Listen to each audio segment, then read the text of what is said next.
Hello there, folks. Welcome to the after show for that Mackay and Hubbard presentation slash open mic. Hope y'all had fun. And let's go ahead and get some people in here.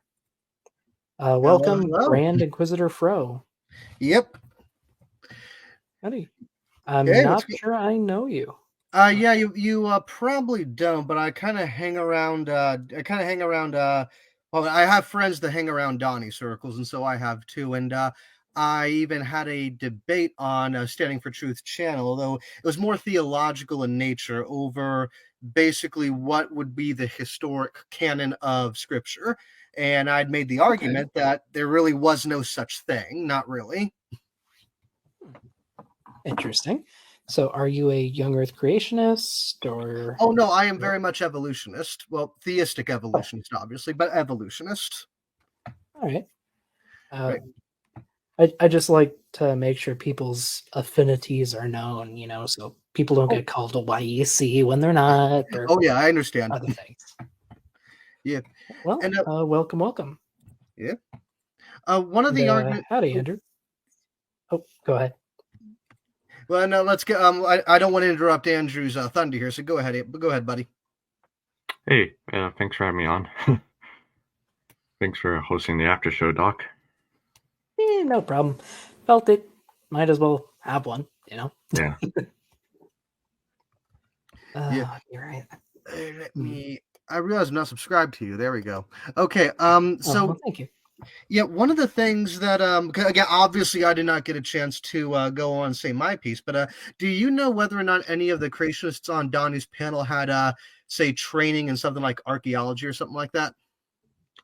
I believe John Mackay has I think it's a master's in geology. Oh, no, not geology. Something like history or archaeology, things like I that. don't believe so. Okay. Closest would be Joe with a degree in paleobiology. Okay. Because one of the reasons why I can't be a young Earth creationist, because first, not only is it basically a relatively recent doctrine, and essentially we have the Seventh-day Adventist to thank for it, but additionally, when we actually get into the historical record and how the scriptures were historically meant to be read, younger creationism becomes very hard pill to swallow. I'll just talk about the archaeology of it for a moment, because one thing that we actually find in the region of Mount Ararat is the Akkadian Empire.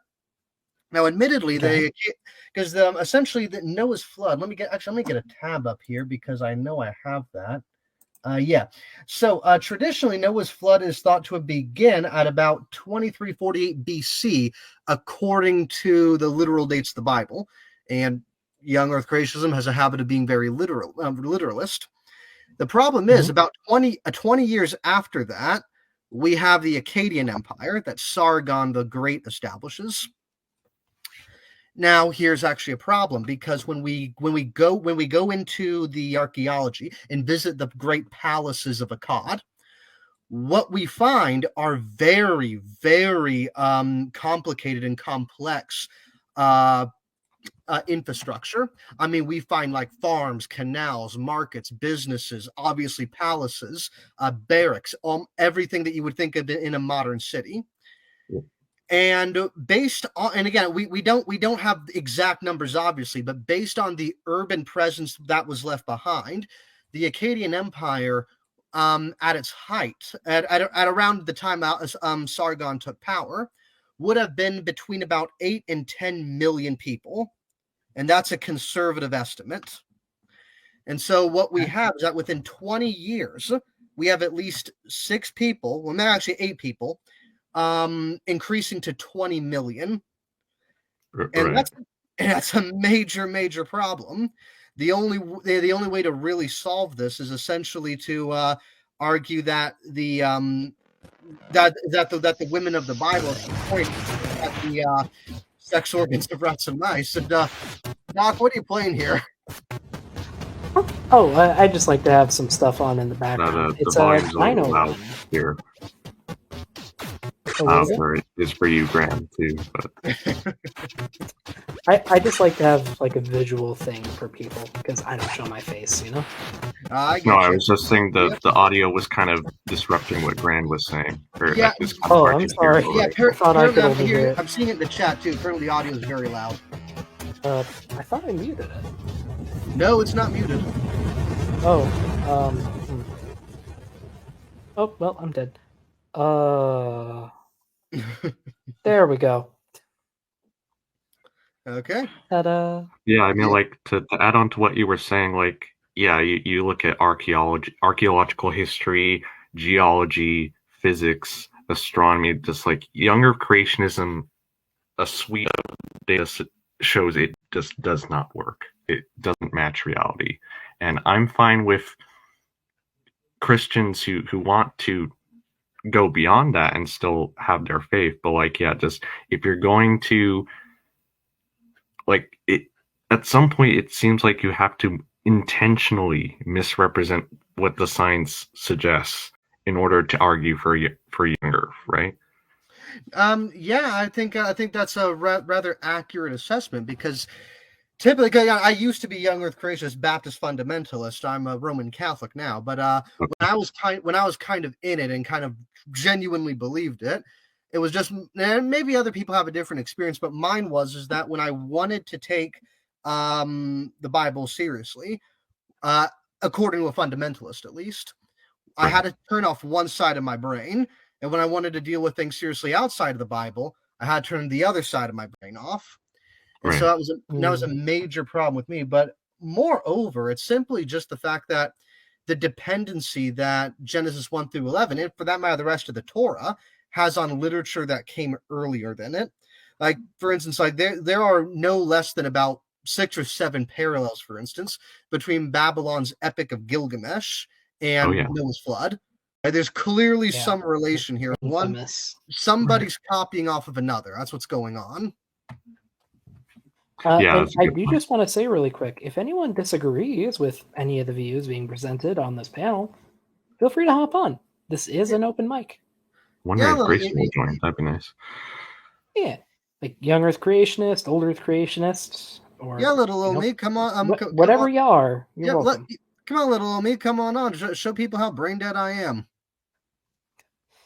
I will say I do like to keep things polite as possible. Oh, I know. Please, well, I'm just saying to who little old me. I ask let's as keep few things insults simple, as possible, but right. And so not okay. I would, but I don't have a mic or camera. How are you here then? Like, how are you interacting on social media with StreamYard and YouTube in the 21st century? Listening on the phone. Well, phones also have mics and cameras. That's how. Oh, that's true. Unless his phone is coin operated, I don't know. I don't know how it can have a phone, a mic and camera. All right, but a fun comment there from Dirty Varmint. You can't say they're copying the flood story if the flood happened and they're both telling the same story. So to that, I would answer there is nothing in the natural world that supports a global flood. Just nothing. Nothing I have ever seen supports it. In the rocks, for example, we have support for a wide variety of different environments at different times. Yeah. Well, and different organisms at different times. Well, actually, to Steelman Varmint's argument, first of all, these are basically the same. Well, I won't say they're the same story, but they're clearly inspired from the same source. Right. And they involve different characters. Yeah, the biggest difference between these two things is that it's Noah's the main character rather than Gilgamesh. But the other difference is that like in the Epic of Gilgamesh, the world gets flooded because the gods are annoyed. But according to the Noah myth, God is punishing the world for its sin. So there's it's basically God is annoyed too. Well, yeah, but like there's a different connotation between being annoyed and being in your own conscience being shocked, you know. So there's a little bit of there's a different bit of how to put it. There's a different moral system going on, is what I'm saying. But the thing of it is, when we actually look into the details of what goes on, we have a god that decides to flood the world, right, or destroy the world. He tells one righteous soul. That one righteous soul builds a floating vessel of some sort and invites all of creation on it. Then once the flood waters recede, they all make a sacrifice to their god. That's happening in the Epic of Atrahasis, the Epic of Gilgamesh, and we can say the Epic of Noah too. As far as I'm aware, Yeah. the Babylonian stories also involved multiple gods, not just the one who told That is what was his name? That is correct. That is not, but that kind of goes to show that what's going on is there's some sort of divine condemnation in all these stories, whether it's Right. from a monotheistic framework or polytheistic framework. And I we should forget actually- the equivalent of Noah in the Book of Gilgamesh. What was his name again? Gilgamesh. Gilgamesh, or like, but who is the equivalent of Noah as in he got on the ark in the Babylonian stories? What was his name exactly? I can't remember. Well, no, because in the Epic of Gilgamesh, which is the Epic of Gilgamesh is a Babylonian story that deals with a king's quest for immortality, who's a demigod himself, and in the midst of that, he saves the whole world from drowning in a flood. And so the Babylonian equivalent to Noah here would be Gilgamesh.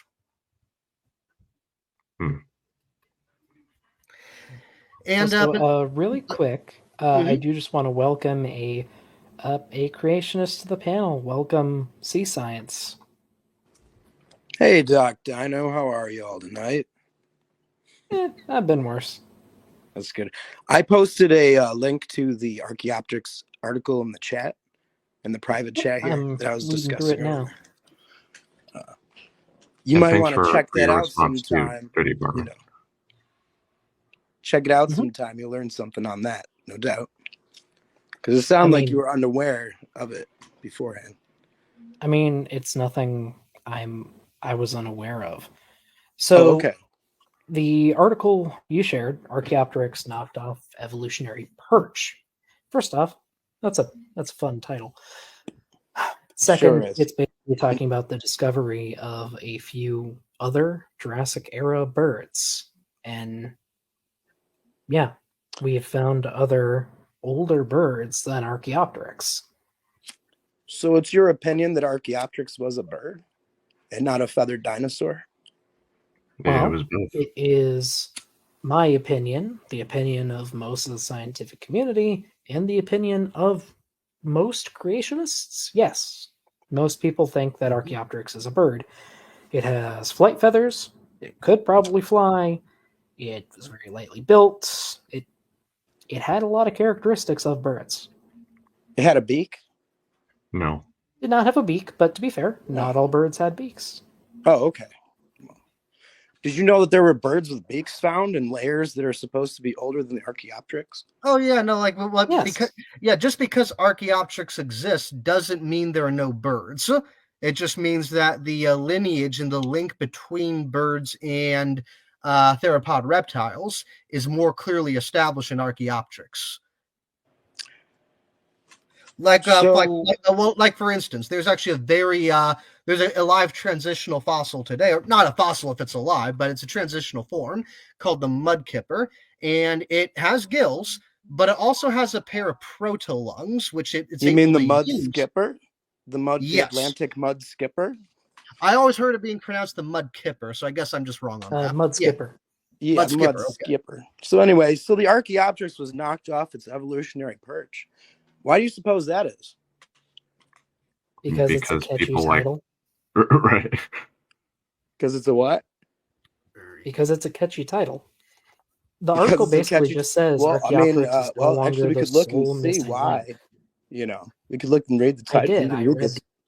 You already read it? Yeah, it's a pretty short article. Did you read this article, or did you read the one from the other journal, the Nature Journal? I read this article because it was the article you linked me. Sure. Okay, so you hadn't read this article before tonight. So what discovery did they make? What discovery was made that knocked the Archaeopteryx off the evolutionary perch. All right. So they list a few different species here, or a few different genera. They mention Zhaotingia. I mean, that is from China. So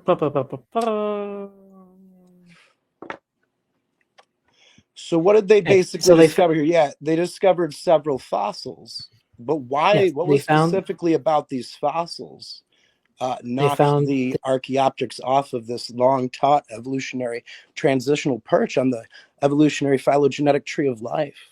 Well, it's still in the same phylogenetic position. Yeah, like Well, they it's not though. Let me, it was please. knocked off in 2011 here, and that's what this article is about. So they found Zhaotingia. Okay, they found it and put it through an analysis of other Maniraptorans to figure out what it was. Came up as a Deinonychosaur, or Deinonychosaurid, related to Deinonychus. They did the same with Archaeopteryx and got the same result. So they also put it as related to Deinonychus. And here they are saying, so they classify Archaeopteryx as a Deinonychid rather than a bird. Yeah, it's not a bird. You said just a little bit ago that you believe it's a bird, or did you believe it's a feathered dinosaur? I forget. Oh, birds are feathered dinosaurs, but but this says right here, you just read it yourself, that Archaeopteryx is no longer a bird. According to this professor, yes. Yeah, I mean, so you disagree with this professor, not just with me. Yeah, okay, you disagree with this professor, not just with me. Okay, so there's birds and there's birds and then true birds, and like pseudo birds, they probably don't exist anymore, but they would have been more closer to say something more we would see akin to dinosaurs. But so when Archaeopteryx they're saying isn't a bird, what it's saying is that it doesn't yet, the fossil evidence doesn't yet meet the qualifications what we classify as a bird today. But no doubt, Archaeopteryx. It's Mr. Anderson. Towards well, Mr. Anderson. I have two choices for you, Mr. Anderson. One is a life that leads to prosperity, and another is a life that leads to a 8x8 room where you'll sit in a cot with another man for years and years. Which will you choose, Mr. Anderson? Before you answer, Mr. Anderson, Sea Science, is the original article written by Matt Kaplan? The Nature article? Yes. I don't know. You want me to go get it? I'll go get it and we can talk about it. I mean, you've been acting like you read it, so yes, I'd like to take a look at the actual Nature article, because well, I did read it, but you got to realize that I read it when this became when it was posted. This was back in 2011, man. When this information came out, I was actually in an argument with an evolutionist at the time when these birds were found. Okay, when the Erroneous was found. Okay, and this article was written. I was actually in the middle of an argument about Archaeopteryx with an evolutionist, and I did a search on Google, looking up Archaeopteryx information, and this thing popped up in 2012. I swear.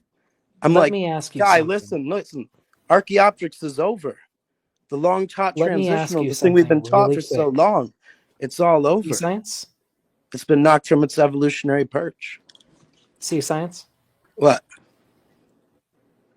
Do you know what a stork is?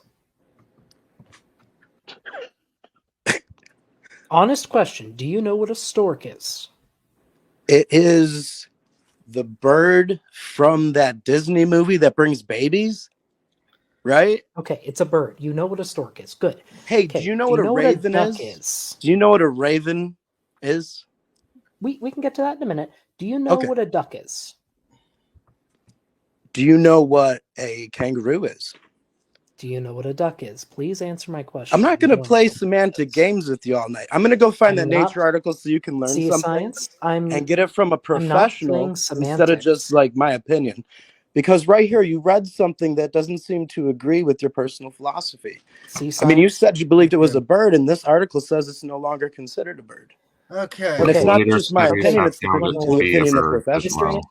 Here, Mr. Anderson, do you know what a duck is? I do. Yeah, I'm familiar with the concept of a duck. Okay.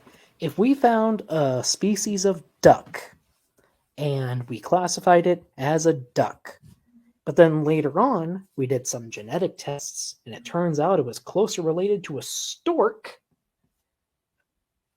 Yeah. What does that change? Changes the classification of that, what you thought was a duck. Means there's one less duck no longer in a duck. in it's the, really in the a fossil stork. record. Mm-hmm. Like, we learned more and we now know it is a stork. Yep. We found Archeopteryx in the 1800s.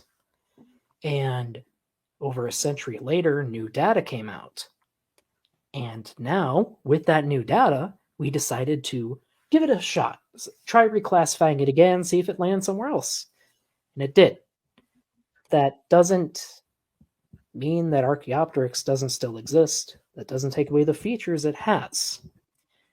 If I may also add something, thought it was. People have been reclassifying stuff all the time. I mean, especially with the rise of genetics and phylogenetics.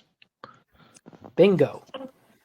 Right, but like you said, all that's happened is that Archeopteryx has been shuffled around a bit. Oh yeah, it's been completely knocked off its transitional perch between birds and dinosaurs.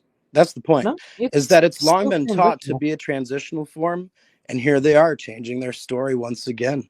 That's because the story of evolution is the ever-changing, magic, plastic, fantastic theory. Everything changes all the time. So hold on. The thing about it is, like, as much as I wanted to be on Donna's panel to talk about this, I'm not a biologist. I don't know much about evolution. I'm very interested in it, but I don't know much about biology or evolution. But regardless of whether or not evolution is false, science, we know young Earth creationism isn't. So whether or not evolutionism is false right now is, for me, is basically irrelevant. Entire young Earth creationism cannot interpret fossils right. It cannot interpret the geology. It cannot interpret archaeology or even the very scriptures they hold dear. They can't interpret anything right because it's ultimately founded on an all or nothing worldview and doctrine that is almost always going to be unhealthy for you to hold. Well, I mean, as far as interpretations go, I don't know. But one prediction that creationists have always made is that all the animals were created at the same time. Okay, so if that's the case, we would predict to find birds in dinosaur layers. Okay, and that's exactly what's been found here, is that they've found modern, fully avian, fully anatomically bird fossils. So now in layers that are supposed to be older than Archeopteryx, which is the long-taught transition form. And you know what? I'd agree, but this is the issue you have now, because you don't hold that consistently, and here's why. The very same text in which you read that God created fully formed animals is also the same text that tells us the Earth is flat, and it's under a hard dome, okay? Which verse is that? Which verse says the Earth is flat? That would be in Genesis. It's in Genesis 1. It's in Genesis 1 where God's creating the sky, and it says, "Let us separate the waters from the oceans and the waters in the sky." As in, the Bible is claiming the atmosphere is actually a cosmic ocean. It's all water up there. Oh, right. So it's your interpretation. The word being used is rakia, and it literally doesn't actually say that the Earth is flat. Then, right? That's your interpretation. No, because again, it doesn't say that outright in Genesis, but other books say that. When you look at things like Job and Jonah and other prophetic books, which verses in Job or Jonah or any of the prophetic books say the Earth is flat? Let me go into Jonah, because in Jonah, you believe the Earth is flat? Say again? You believe the Earth is flat? No, but if you're a young Earth creationist that takes the Bible literally, you should. Okay, so let me explain something to you. This is completely a straw man, because young Earth creationists don't all believe the Earth is flat. Exactly. I mean, there's atheists that believe the Earth is flat. So listen, my argument isn't that young Earth creationists all should believe the Earth is flat. I'm saying that if they're taking the Bible literally and seriously, they should believe the Earth is flat because that's what the Bible does teach. Okay, that's what the Bible actually. Well, that's what you think it teaches. You know, I mean, that's your personal interpretation. Honestly, there's no verses in the whole Bible that say the Earth is flat. So I think that's simply pulled out of your assumption. If I may, maybe the fair thing to say would be to say that there are portions of the Bible that we think are figurative, right? Or like that aren't necessarily literally true, but they still have a truth value, and they're still useful and they're good. It's just that like they're allegorically true. Like when Jesus said that the mustard seed is the smallest seed, like I mean, technically that's not true, but it doesn't really matter, right? It's not the point. The point is that far like from Jesus point, was, that's for sure. yeah, exactly. Right. Jesus wasn't saying that he wasn't making a pronouncement with respect to like the scientific accuracy of something. So like, you know, would you agree with me, Seaside, that, you know, that mere fact that the mustard seed technically isn't the smallest seed doesn't make everything that Jesus said any less true?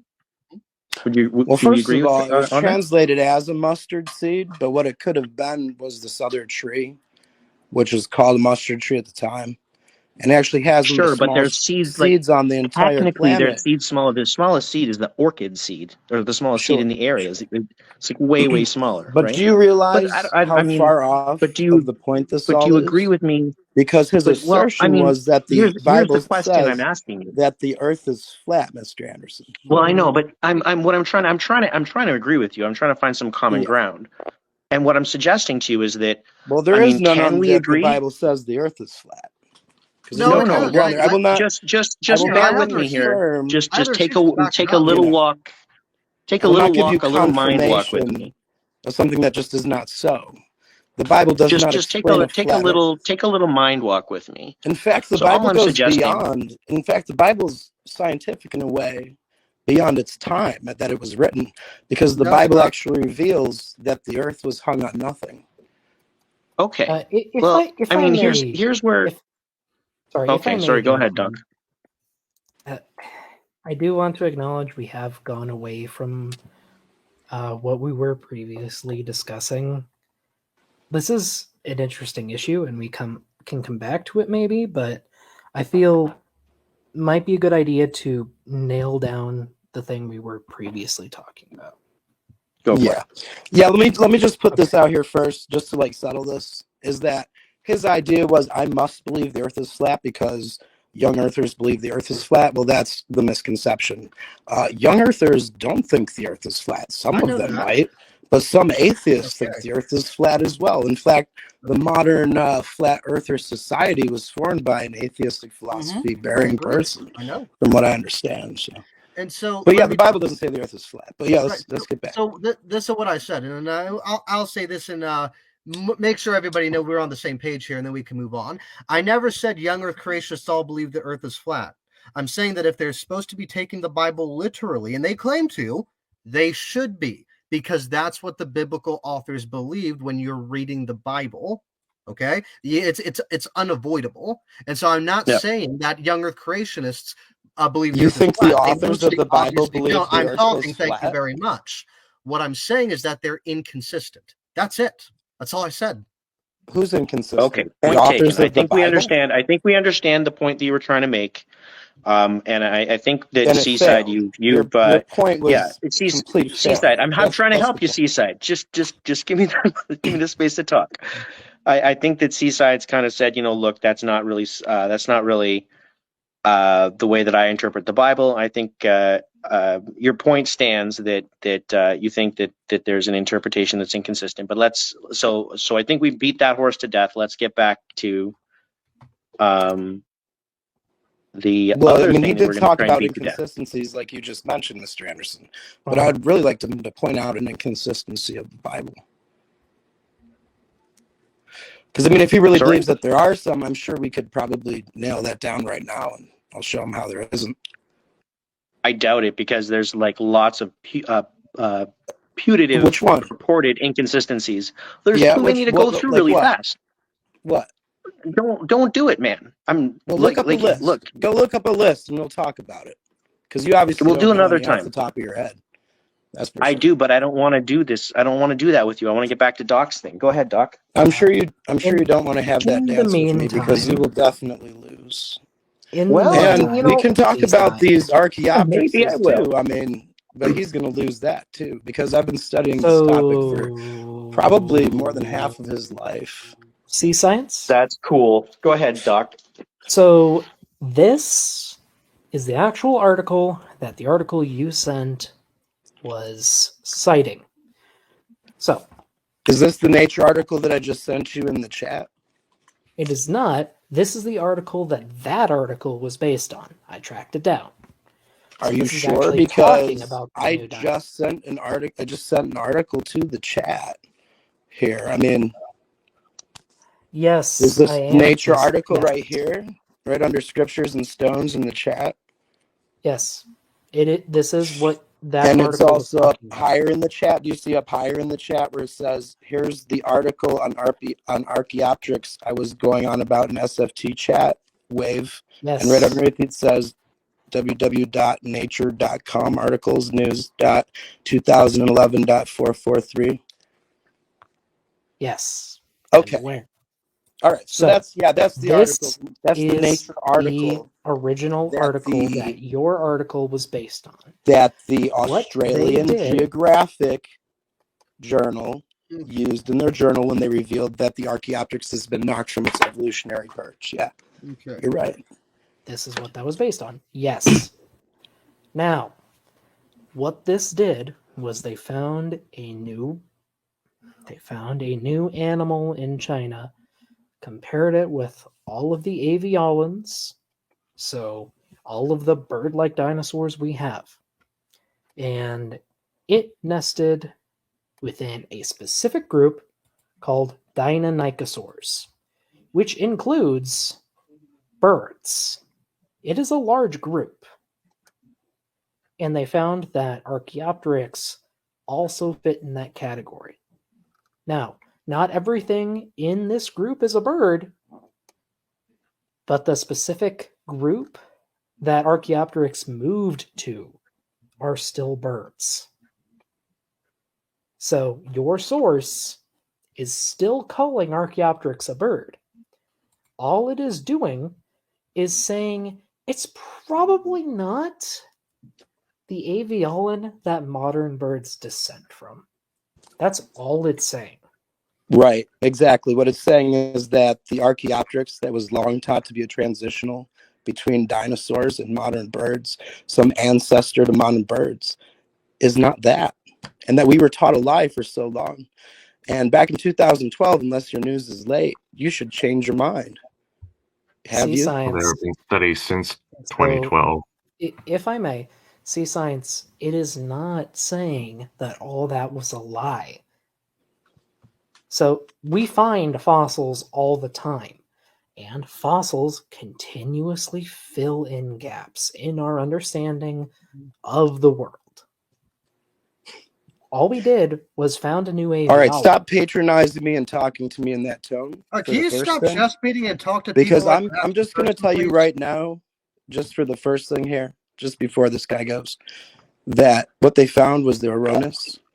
And if you look up Aronis and you tell me that you don't believe that that is a bird, I will laugh at you. And that's what they found. And that's exactly why Archeopteryx has been kicked off of the transitional perch on the evolutionary tree of life. So actually, Sea Science, that article was about Zhaotingia, which is one of the other birds that was found at the same time as Aronis in 2011. Aronis? And probably from the same deposit in China. Yes, Aronis and the other bird that starts with a J, the Jax or whatever, that was listed in that article. So this Aronis here?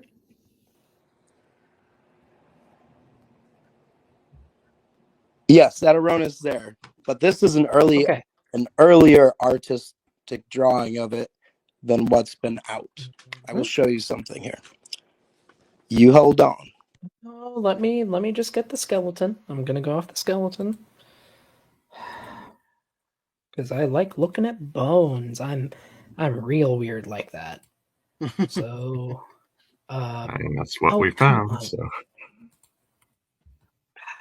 Okay. Yep. So here's Orornis. Yeah, that is indeed Orornis. It's a small little guy.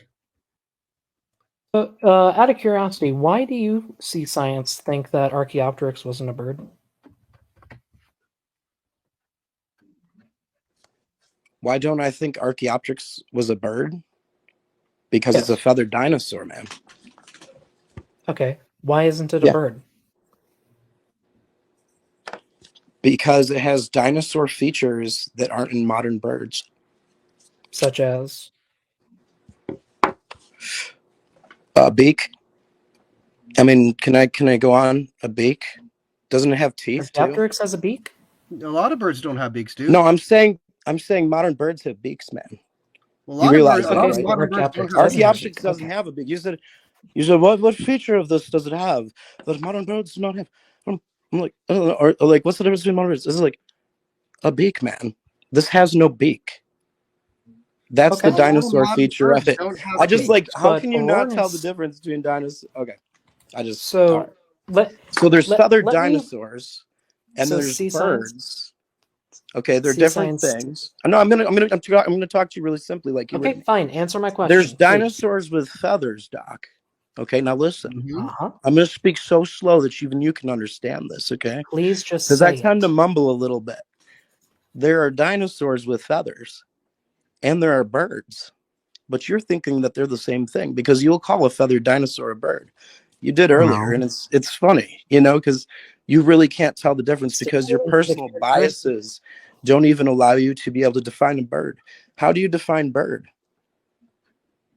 How do I define bird? Yeah, how do you define bird? I mean, if these feathered dinosaurs are birds to you, what's your definition of a bird? I will answer that after you answer the question that I asked.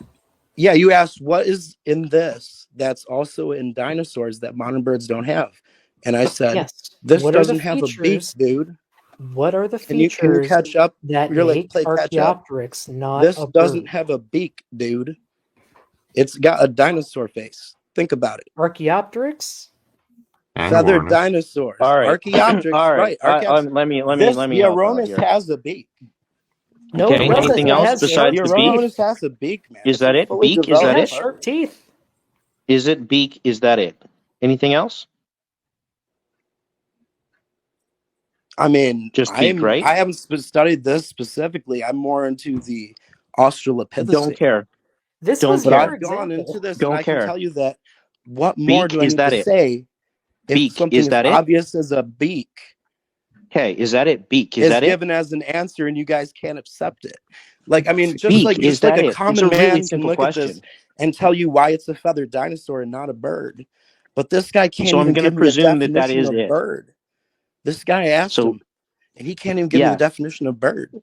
You're just rambling they now. Go tweet. I feel like there's no point in talking to you anymore. They hang on the wires outside. You're finding that out just now, Mr. Anderson. Please just answer yes or no. They have beaks. They eat bird seed. You know what I'm talking about? And then there's feathered dinosaurs. They don't live anymore. They're not around. But you think that feathered dinosaurs are birds. That's what's funny. But you guys all have a great night. And figure out that beak problem for me. Okay, goodbye. Good riddance. Oh, okay. Yeah, wow. Yeah. So condescending. So my gosh. This was his example of an early bird, everybody. Yep. You can see it doesn't have a beak. It has teeth. Mm-hmm. Well, and this is the thing. This is what it looks like when you have an extremely black-white fundamental understanding of the world, no education to defend it with, and you're militant. You look like that.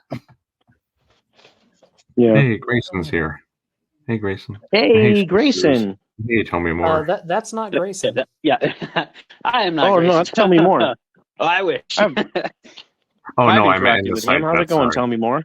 Oh. Hey, how's it going? Yeah, good. You were far too kind. I actually got on because it's like this guy. I blocked him in another chat because he was so very combative and stuff. But yeah, I cannot. I can stomach that guy's like there. He was throwing out a lot of pointing the well. Oh, and you that you think this, and I know what you know. Oh, it was. Yeah, I've literally seen like other creationists block sea science, and like even other creationists don't like talking to that guy. Also, Rodney, I think you're roboting a little bit. Maybe it's just for me. Oh, sorry, I forgot to turn off my Wi-Fi. Yeah. Sorry. Yeah. But what I really thought was just phenomenal is that as soon as I bring up the fact that the biblical authors did in fact think the world was flat, he just immediately had a brain aneurysm. I was just it's kind of telling just a little bit like that. If you have that sort of reaction without even wanting to investigate that further, that says a bunch.